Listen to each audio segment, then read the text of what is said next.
Na semana passada nós conversamos sobre esse texto de Marcos, Marcos capítulo 4, a partir do verso 35 até o verso 41. E na semana passada o nosso foco foi em cima daquilo que Deus nos revela aqui nesse texto, ou seja, Deus e as tempestades. O nosso foco era esse, falar um pouquinho sobre Deus e as tempestades. E nós dissemos três coisas e colocamos três palavras para a gente poder lembrar, não é? A primeira palavra foi permissão, ou seja, Deus permite que venham as tempestades. A segunda palavra foi proteção, Deus nos protege no meio da tempestade. E a terceira palavra foi propósito, Deus tem um propósito na tempestade. Então, o nosso foco na semana passada foi em Deus, Deus e as tempestades. O nosso foco hoje vai mudar um pouquinho. Nós não vamos mudar de ponto de vista, nós não vamos olhar do ponto de vista de Deus, nós vamos olhar do ponto de vista dos discípulos. Então agora vamos ver os discípulos e a tempestade. E, como eu estudei com os irmãos e irmãs que fizeram um curso lá sobre devocional, né? Nós estudamos aqui esse texto. Nesse texto nós temos uma curiosidade, que é exatamente uma repetição de uma palavra. Essa palavra está no verso de número 37, está no verso 39, está no verso 41 também. Olha aí na sua Bíblia, verso 37, diz: levantou-se grande temporal. Olha o verso 39, o final do verso 39, e fez-se grande bonança. Olha o verso 41, começo do verso 41, e eles possuídos de grande temor. Ou seja, nós temos três vezes aqui nesse texto a palavra grande. E é exatamente isso, essa impressão dos discípulos que eu queria conversar com vocês hoje.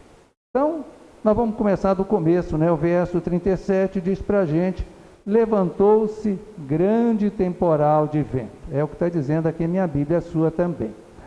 Essa palavra grande, nós até comentamos isso casualmente na escola dominical. Essa palavra grande é exatamente, em grego, né? É a palavra mega.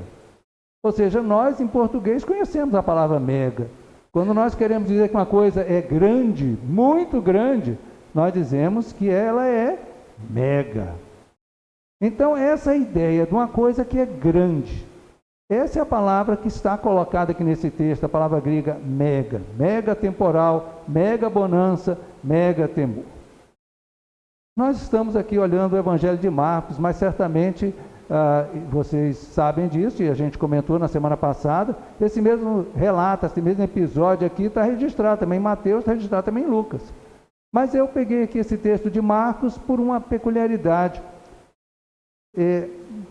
Nós hoje temos assim o Novo Testamento aqui na minha mão, na sua mão, a gente sabe tudo do Novo Testamento. Mas quando a igreja começou, Jesus morreu, ressuscitou, foi assunto aos céus, os apóstolos começaram a pregar o Evangelho para todo mundo, não é? Não tinha Novo Testamento como eu e você temos aqui na Bíblia. O Novo Testamento estava sendo feito, estava sendo escrito. E chegou um tempo em que a igreja teve que ver muito bem. Tem uma porção de coisas rolando por aí, tem uma porção de escritos aí. Quais deles são, de fato, palavra de Deus? E eles começaram a colocar alguns critérios. Um dos critérios era o critério da autoridade, ou seja, esse livro é lido na igreja, nas igrejas, com autoridade, como se fosse palavra de Deus. O outro critério é universalidade, ou seja, esse livro é lido em várias igrejas, de várias regiões também. E o terceiro critério, que é o que me interessa, é o tal da apostolicidade. O que é apostolicidade? Ou seja, esse livro está relacionado com um apóstolo. E aí a gente pega os 4 evangelhos: Mateus, Marcos, Lucas e João. Está na minha Bíblia, está na sua também. Mateus era apóstolo? Era. João era apóstolo? Era. Lucas era apóstolo? Não. E o que Lucas está fazendo na minha Bíblia e na sua? Porque Lucas foi companheiro de Paulo. Paulo era apóstolo. Então, se Lucas era companheiro de Paulo e Paulo era apóstolo, então Lucas entra. E chega Marcos. Marcos era apóstolo? Não, não tem Marcos. Como é que Marcos está na Bíblia se ele não era um apóstolo? Porque, segundo a tradição, Marcos escreveu o evangelho dele a partir das pregações de Pedro.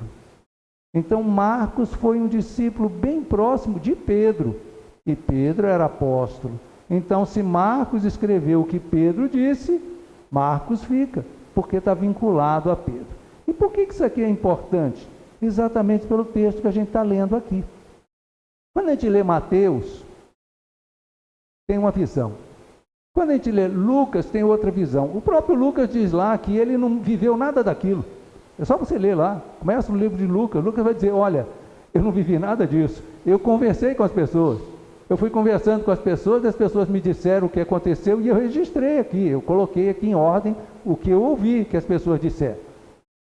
Mateus, ele era publicano. O negócio dele era grana, dinheiro, bufunfa. Ou seja, ele não tinha nenhuma questão de pescaria, né? Aliás, tem gente que na igreja gosta de pescaria, mas não é o assunto hoje não, certo? Essa questão de pescar, essas coisas assim, tinha nada a ver com a vida dele. Ou seja, quando está lá no meio do mar e tem uma tempestade, para Mateus aquilo foi, cara, uma tempestade, mas ele não conhecia o mar, ele não conhecia nada daquilo, para ele aquilo lá era uma tempestade. Ah? Agora, Pedro não. Pedro não. Pedro era pescador. E quando Pedro, que estava acostumado com aquele mar da Galileia, que nós já conversamos na semana passada, que não é um mar, é um lago, mas é um lago que tem umas características especiais, por isso tem ondas, tem todas as coisas mais. Então, Pedro estava acostumado com aquele mar, ele conhecia aquilo ali, ele sabia o que era aquilo. Quando ele viu aquela tempestade, ele, Pedro, disse, gente, isso está diferente.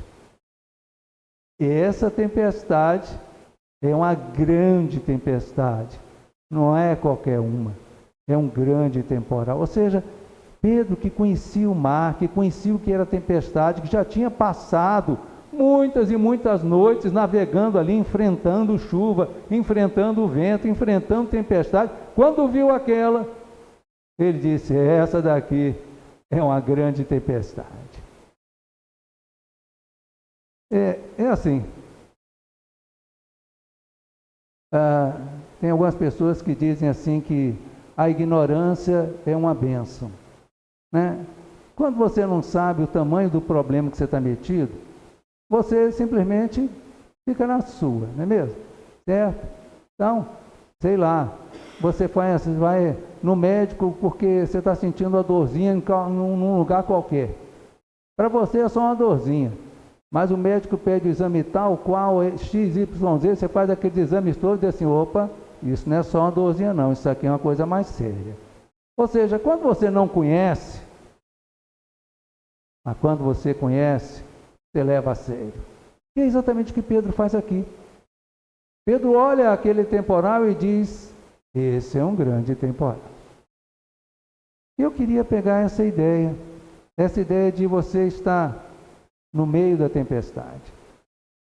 Porque é assim, quando eu e você estamos no meio da tempestade, eu e você estamos no meio de uma tribulação, eu e você estamos no meio de uma provação, eu e você estamos passando por uma situação difícil, aquela situação, ela é grande para a gente. Ela é grande. Eu tenho certeza, pode ser que não tenha sido a sua experiência, mas talvez sim, talvez não, tá? Deu um nó na minha cabeça quando eu descobri que existia números negativos. Eu não sei você, mas na minha cabeça deu.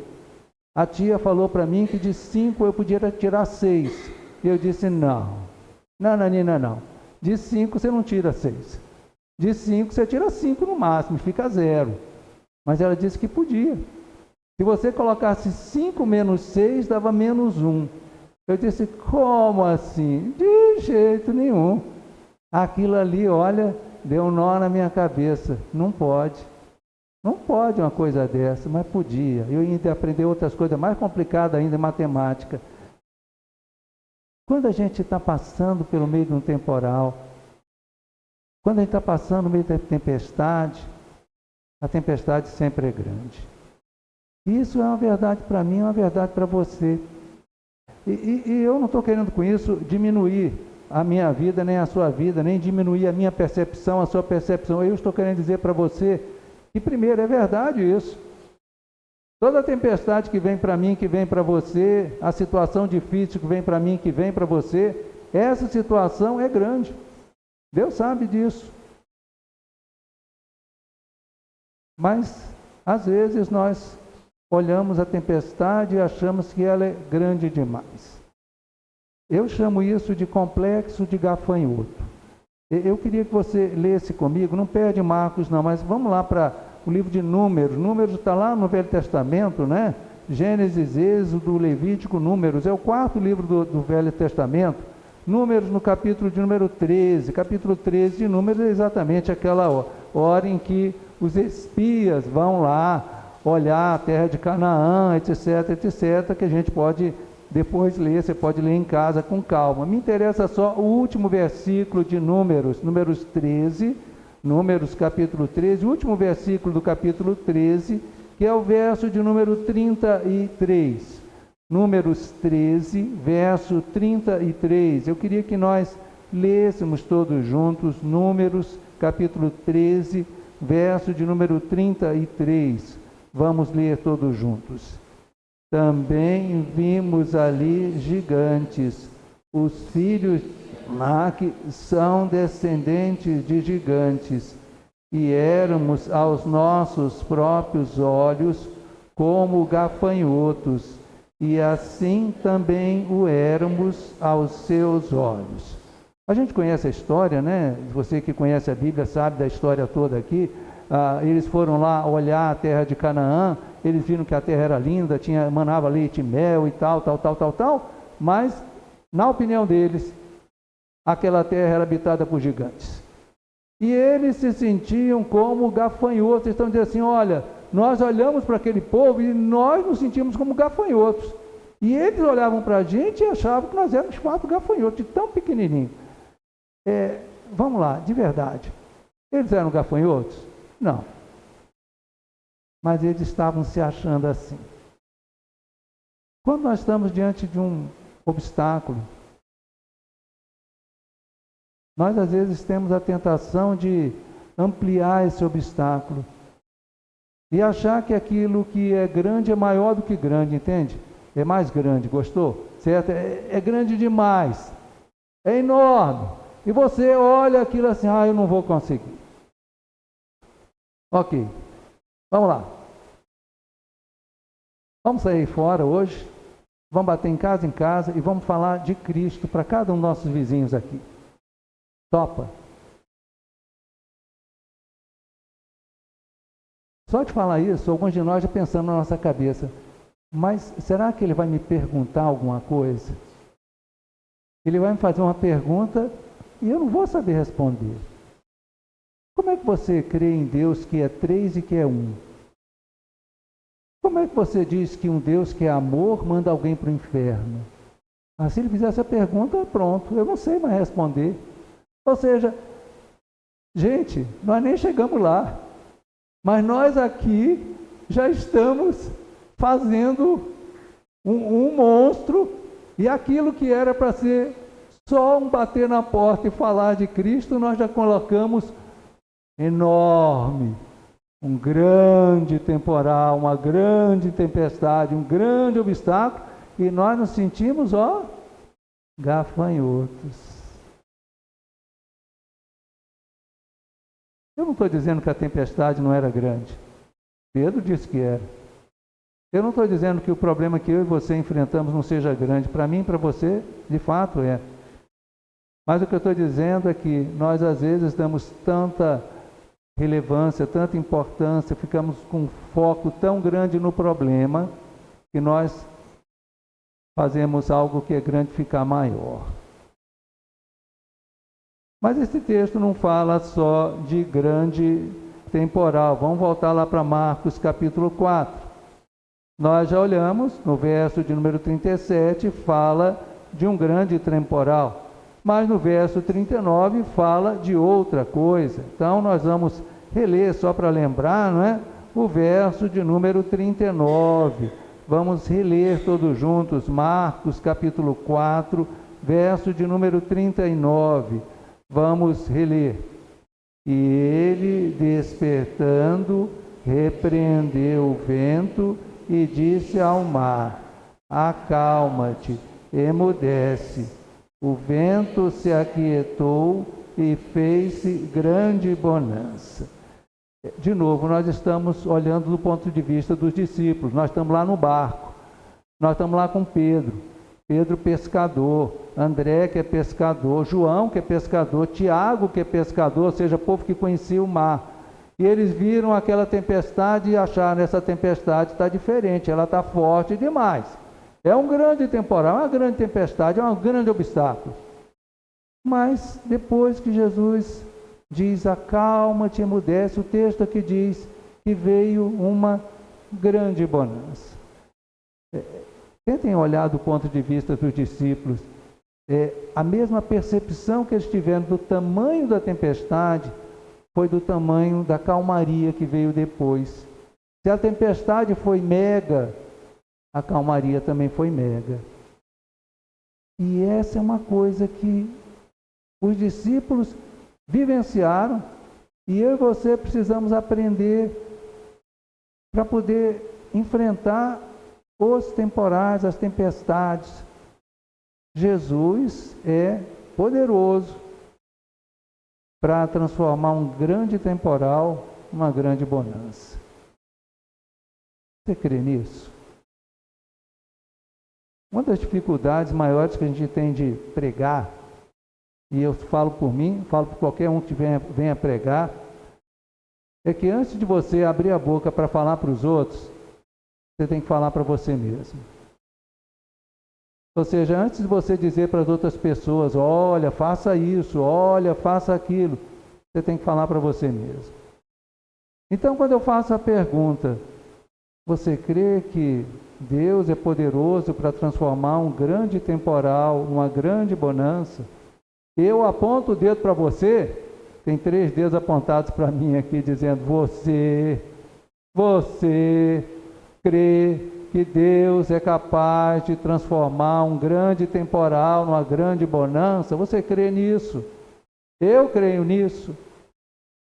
Porque falar é fácil, viver é um pouquinho mais complicado. Eu tenho certeza, e a gente olha pela própria continuação aqui do texto, e o próprio texto, o versículo que nós acabamos de ler diz isso: Jesus acalmou aquela tempestade. Ele tem poder para fazer isso. Deus é ele é poderoso para fazer infinitamente mais do que nós pedimos ou pensamos. Tem isso na sua Bíblia? Tem? Na minha também. Ou seja, quando Deus queria mostrar como ele era poderoso, ele disse para Abraão: Abraão, vem aqui, meu filho, conta as estrelas. Aquilo que o nosso irmão Juliano falou aqui para a gente: conta as estrelas, vai lá, conta as estrelas. Esse é o meu poder, esse é o meu poder. Nós lemos hoje o Salmo 8, e o Salmo 8 ressalta isso, o poder de Deus. Aqui nesse texto está ressaltado isso, o poder de Deus. E eu e você não poderíamos jamais duvidar desse poder. Deus é poderoso para transformar uma grande tempestade, um grande temporal numa grande bonança.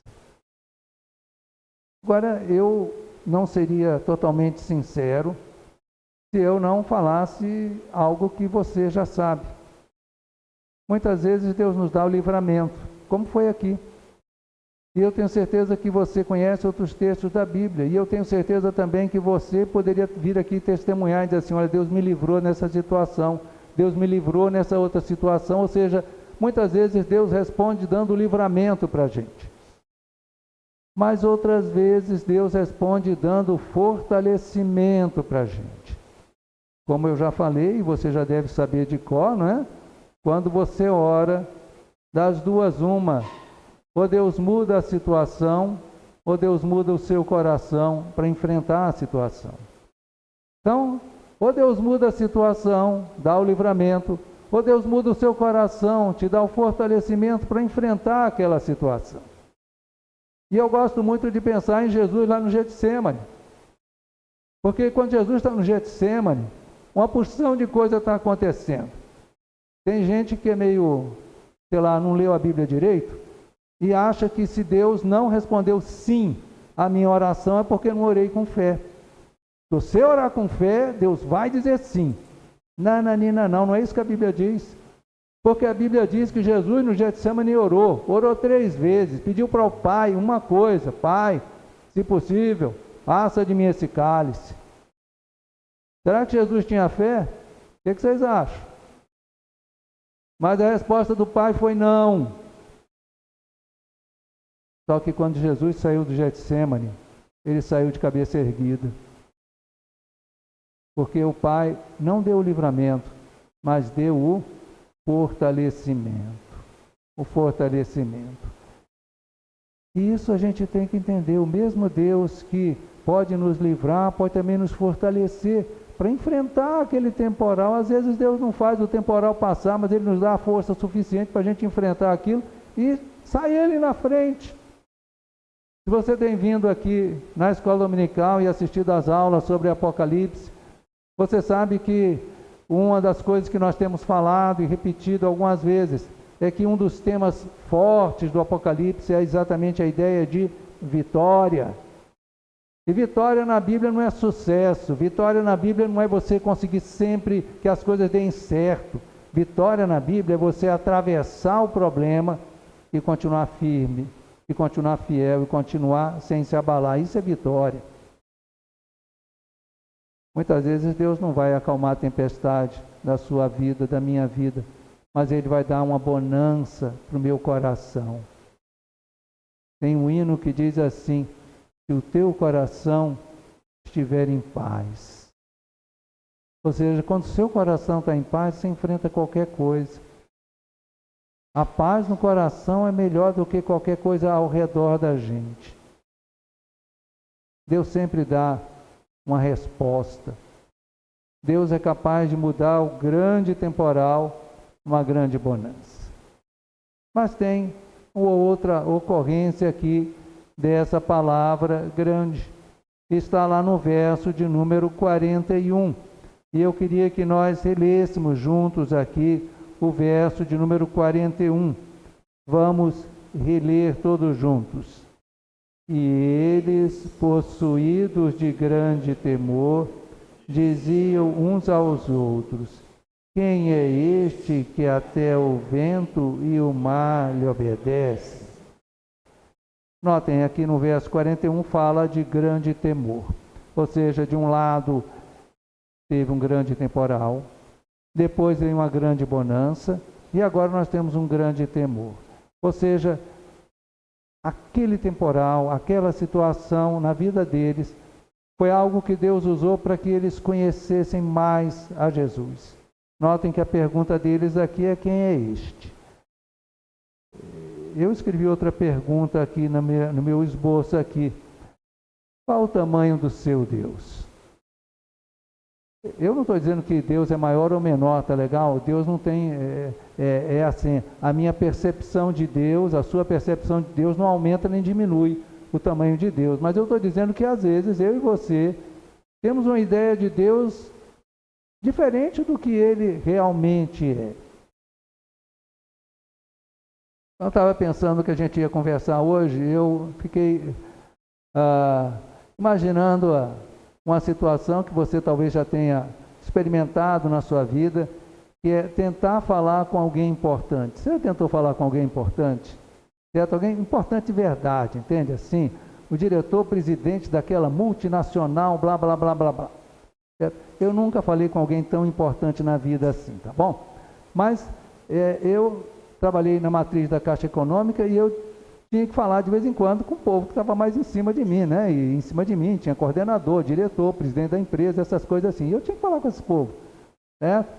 Quando você tentava falar com uma pessoa dessa, sabe o que acontecia? Você morria na secretária.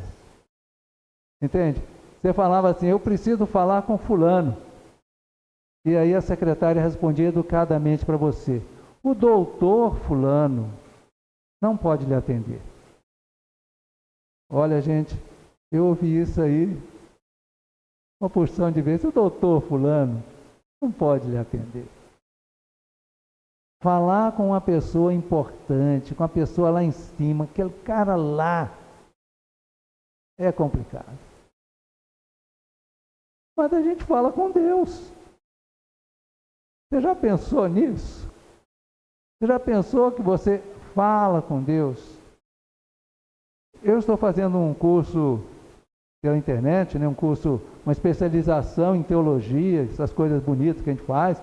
E a matéria que eu estou estudando agora tem o título de Teontologia.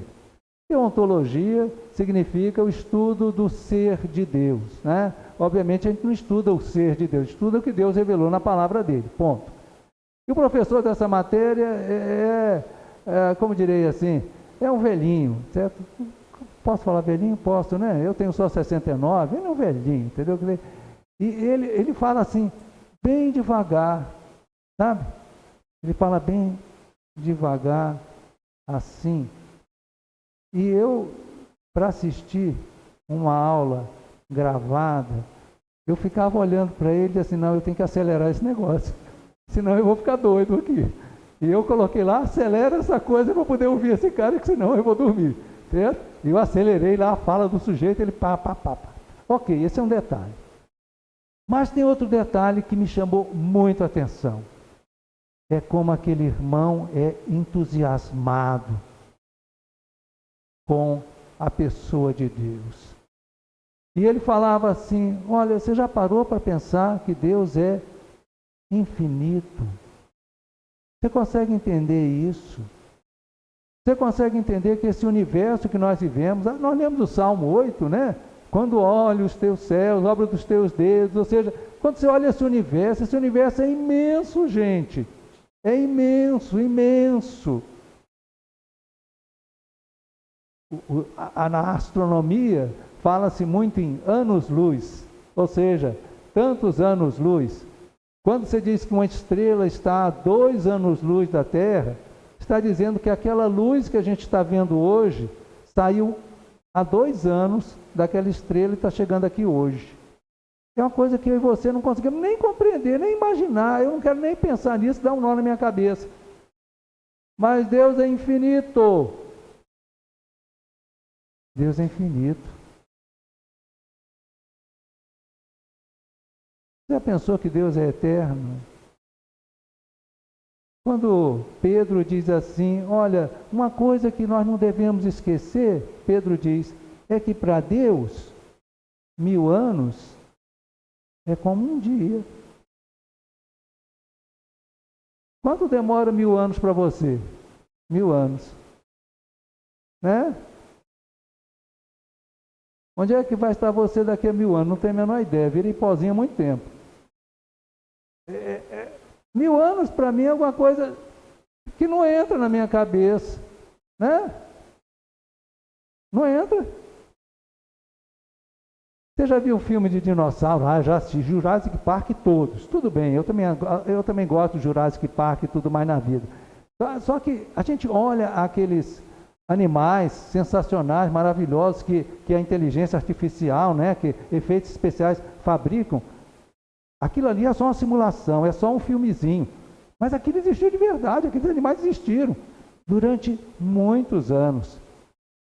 Se a ciência estiver certa, durante alguns milhões de anos. E o que Deus estava fazendo nessa hora? Não sei, meu irmão. De braços cruzados esperando eles viverem. Sei lá o que Deus estava fazendo. É eterno. Significa que Deus não vive no tempo como eu e você. Deus não tem esse negócio de tempo. Deus não ficou mais velho nem mais novo. Deus não gastou. Entende? Deus é eterno, Deus é infinito, Deus é eterno. Deus é perfeito. Deus é perfeito. Sabe, eu e você nos acostumamos com a imperfeição, porque nós somos imperfeitos. Eu e você somos chamados a tolerar a imperfeição alheia, porque nós também somos imperfeitos. Mas Deus é perfeito. Imagina quando Deus olha para mim, olha para você. Quão imperfeito você acha que você é aos olhos de Deus? Não aos meus olhos, aos seus olhos, mas aos olhos de Deus. Certo? Quão longe você acha que você está daquilo que Deus queria que você tivesse? Como você acha? Ou seja, Deus é infinito e você é finito. Deus é eterno. Eu e você, se atingimos 100 anos, olha lá, entendeu? Ó, certo? A galera minha aí, meus filhos, certo? Meu neto daqui a uns 10 anos, 11, já vai entrar para o Zenta também. Quem entra no Zenta só sai quando faz 100. Eu tenho a expectativa, daqui a 31 anos, quem sabe, eu chego lá nos 100 e tudo mais na vida. É o máximo, mas 100, 110, 120, tem gente que vive 120 anos. Ok, Deus é eterno. Deus é perfeito. Por que um Deus assim ia se interessar por mim e por você? O que é que esse Deus ganha? Vou voltar ao que eu falei. Você já tentou falar com alguém importante? Agora pensa você em relação a Deus. Deus é infinito. Deus é eterno. Deus é perfeito. E você chega e começa a conversar com Deus. Na minha casa tem umas formigas invasoras, não sei se tem na sua, certo? Eu não sei por que tem formiga nas casas, não devia ter, né? Mas tudo bem, mas tem umas formigas invasoras, aquelas formigas bem pequenininhas que você tem que colocar a lupa para poder enxergar a danada da formiga. Qual a distância que você acha que tem entre você e Deus? É a mesma distância que tem entre eu e a formiga? O que você acha? Não, não, não. É imensamente, infinitamente. E você somos nada, nada. Lá em Isaías capítulo 40, Isaías diz, olha, as nações são para Deus como um pingo que cai de um balde, ou seja, uma nação, Brasil, 250 milhões de habitantes, para Deus é um pingo. E aí você, o que nós somos? Mas Deus ouve a minha voz, ouve a sua voz. Quando tem a grande temporal, quando tem a grande bonança, eu e você somos convidados a conhecer mais esse Deus. Se Deus só ouvisse a minha voz, já seria importante demais, seria maravilhoso demais saber que um ser tão importante, tão perfeito, tão infinito, tão eterno, ouvia a minha voz, eu que não tenho nada para oferecer para Deus. Mas o mais surpreendente é que esse Deus mandou Jesus para morrer em meu lugar. Isso não dá para entender. Por que um Deus perfeito, eterno, infinito, iria mandar o próprio Filho para morrer pelos meus pecados, pelos seus pecados? Por quê? O que ele ganha com isso?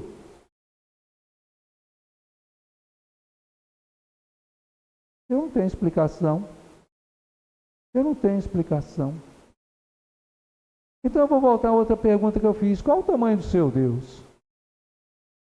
Porque quando você está no meio do grande temporal, a questão é essa. Qual o tamanho do seu Deus? Seu Deus é poderoso o suficiente para poder acalmar aquele tempestade, acalmar aquele temporal? É. E por que você entra em desespero? Por que você entra em pânico? Deus é capaz de transformar o grande temporal em grande bonança. E Deus quer que eu e você cresçamos nesse conhecimento de Deus. Eu quero ler um versículo e a gente vai deixar Marcos de lado. Eu quero ler Romanos capítulo 8, verso 32. Romanos capítulo 8, verso 32. Pode ser que você conheça de cor, mas como eu tenho dito, né? Ler na Bíblia é mais bonito. Romanos capítulo 8, verso de número 32. Romanos 8, 32.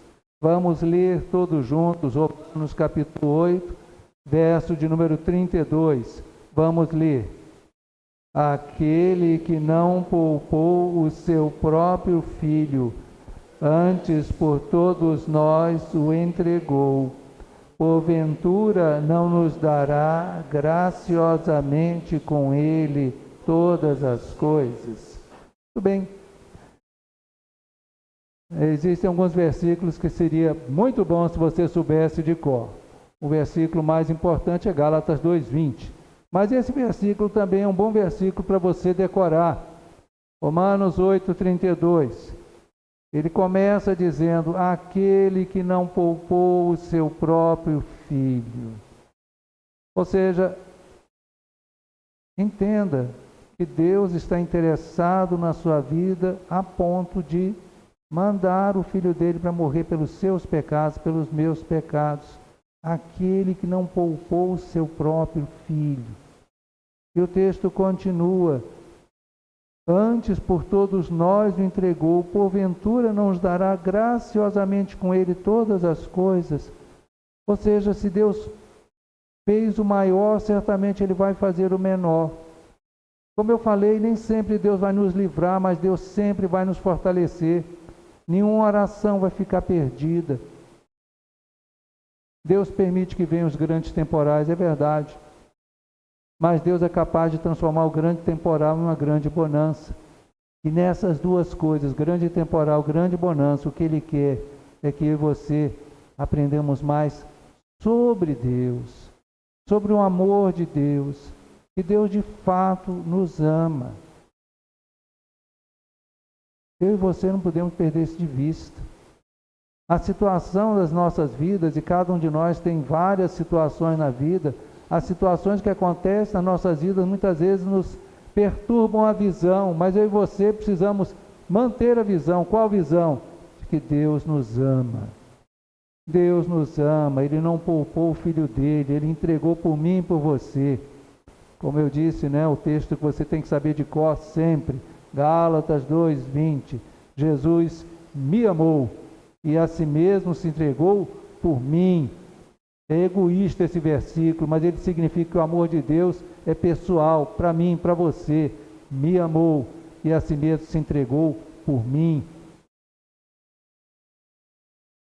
Eu sei que você já enfrentou grandes temporais e pode ser que enfrente outros. Eu sei que Deus é poderoso para poder transformar o grande temporal numa grande bonança. Mas eu queria convidar você, além de entender o poder de Deus, conhecer mais esse Deus. Passar da grande bonança para o grande temor. Entender quem é este que está ao seu lado. Aquele que não poupou o seu próprio Filho, entregou por mim e por você.